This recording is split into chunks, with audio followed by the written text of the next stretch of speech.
Okay, now we would like to form a connection between the number of microstates, the degree of disorder, and the definition of entropy change I have introduced for thermodynamic processes, reversible thermodynamic processes. For this purpose, we're going to look at this adiabatic free expansion process. So let's quickly remember what this process was. We have a gas in an initial volume VI,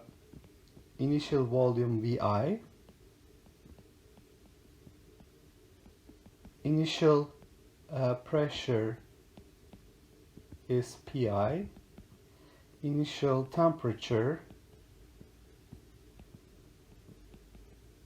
is Ti.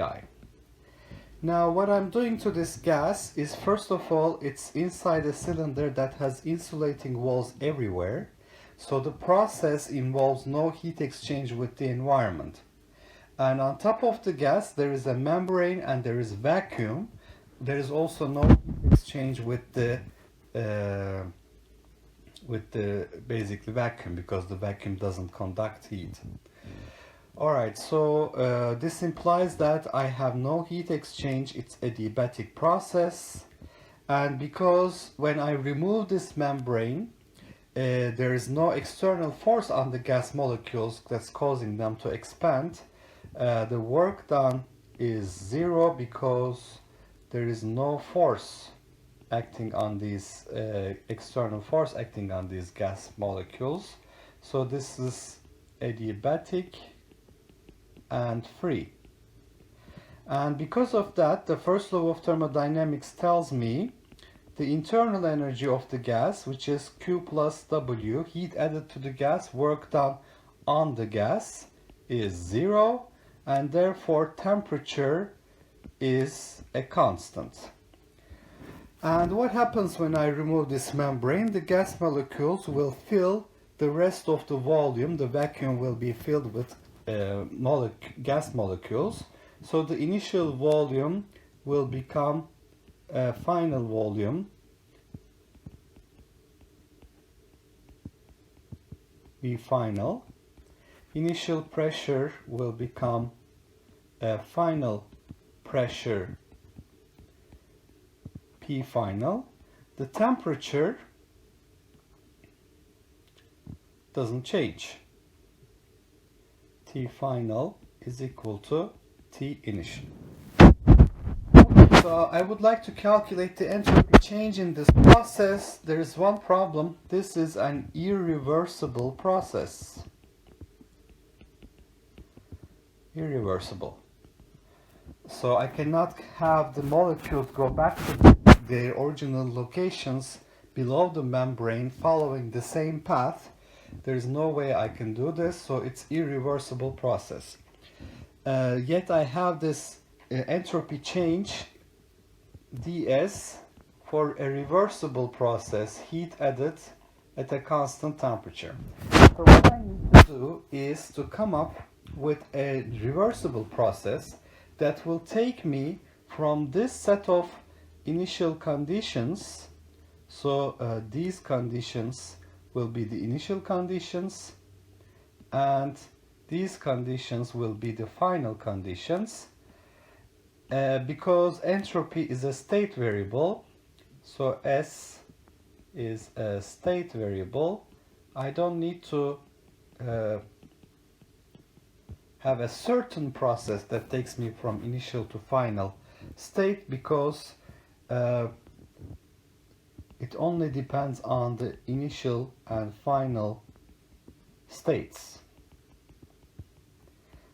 So what kind of reversible process I can think of? Well, obviously this is an expansion at constant temperature, so the process I will come up with is isothermal expansion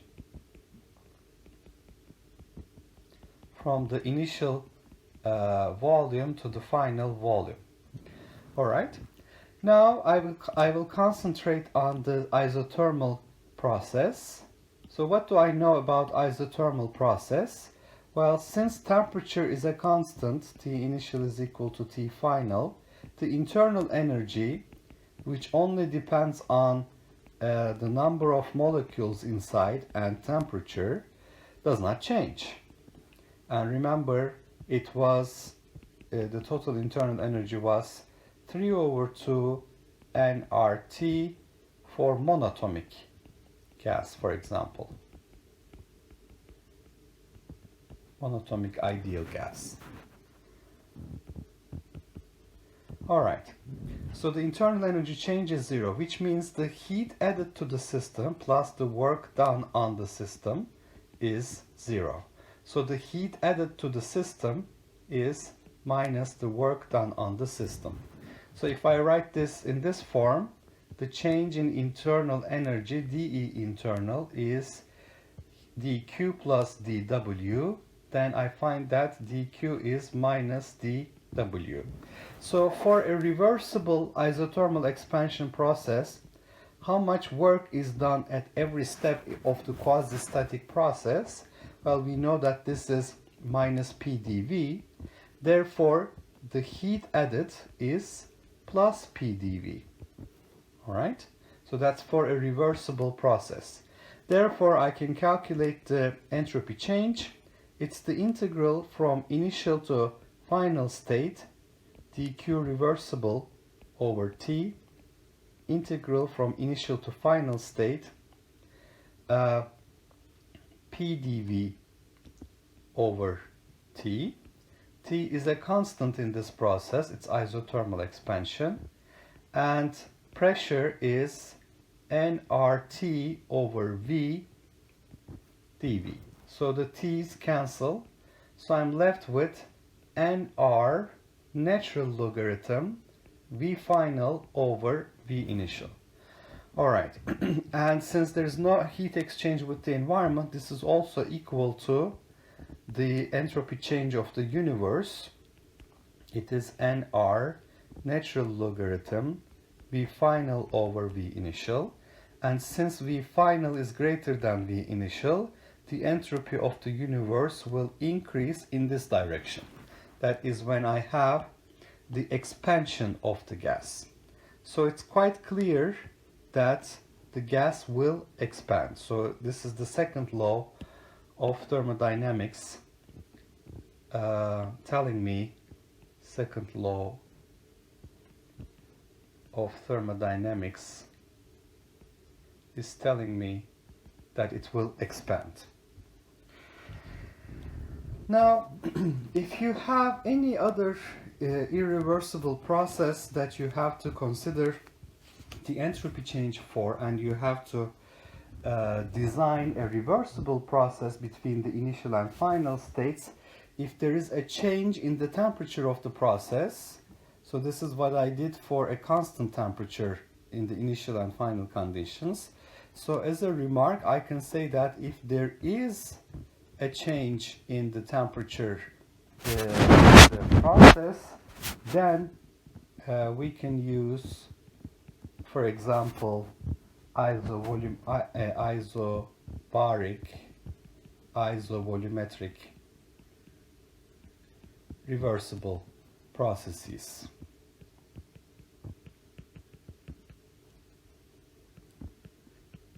This is just a remark. I'm going to have an example later on for this type of a problem as well. Okay, now I want to look at this from a different point of view.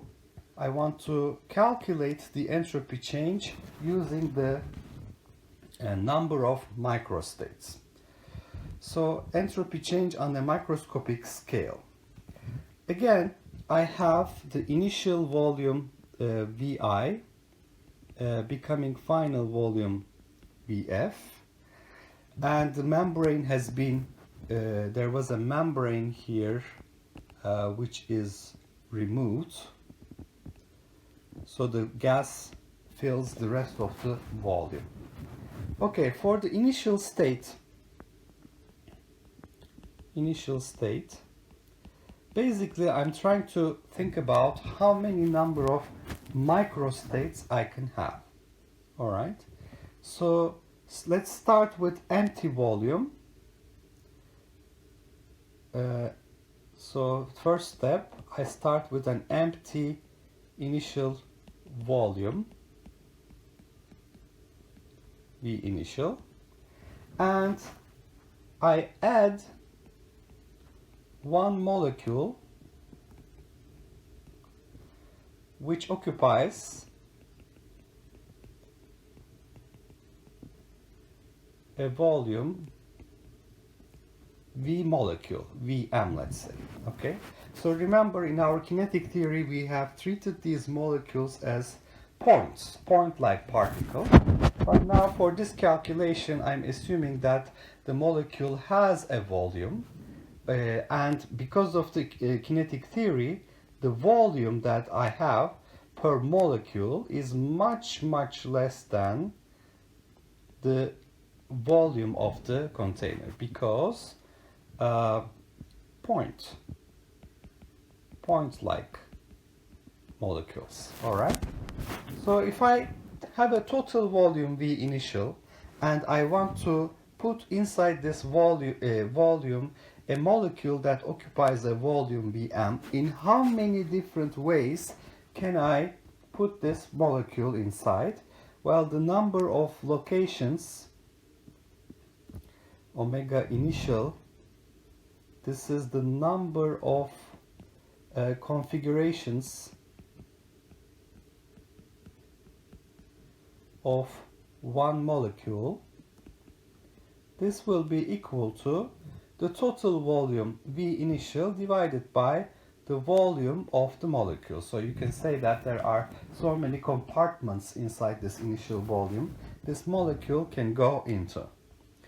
Okay, now add the second molecule.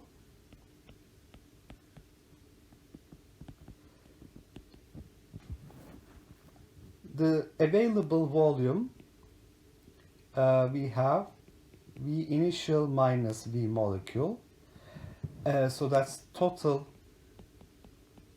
available volume. And now I want to put a second molecule which occupies a volume Vm. So in how many different ways can I put the second molecule? So the number of configurations will be V initial minus V molecule divided by V molecule. But since V molecule is much less than V initial, this is a negligible number compared to V initial. So this is going to be, again, V initial divided by V molecule. So since all these molecules are point-like, I will have the same argument for all n molecules in total. So I ask myself, in how many different ways can I position two molecules? Well, for one molecule I had omega I. For two molecules I have omega I times omega I square, which is V initial divided by V molecule square. Now if I change my question to n molecules, so in how many different ways can I position n molecules? So let's take it to n molecules. For n molecules, the number of ways I can locate n molecules is the total number of ways I can locate these is omega I to the power n, which is V initial over Vm to n. So there are so many ways I can locate n molecules in the initial volume. Now if I locate them in the final volume, similarly the final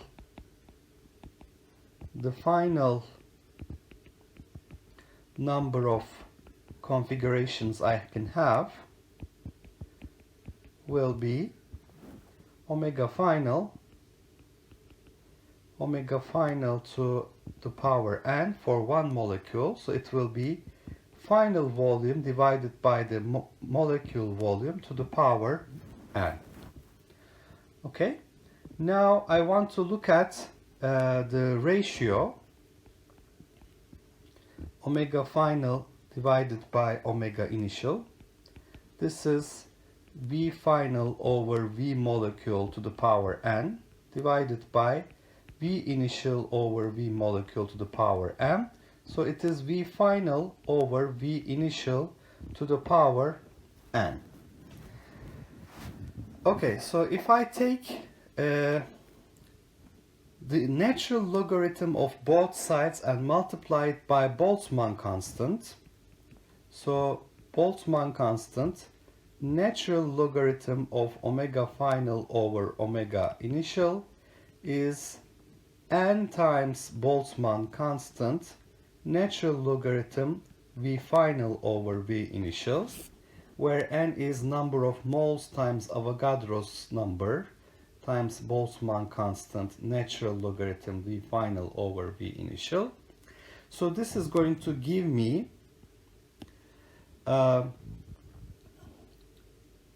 Kb natural logarithm omega final over omega initial is n times universal gas constant, natural logarithm V final over V initial. The universal gas constant is Avogadro's number times Boltzmann constant.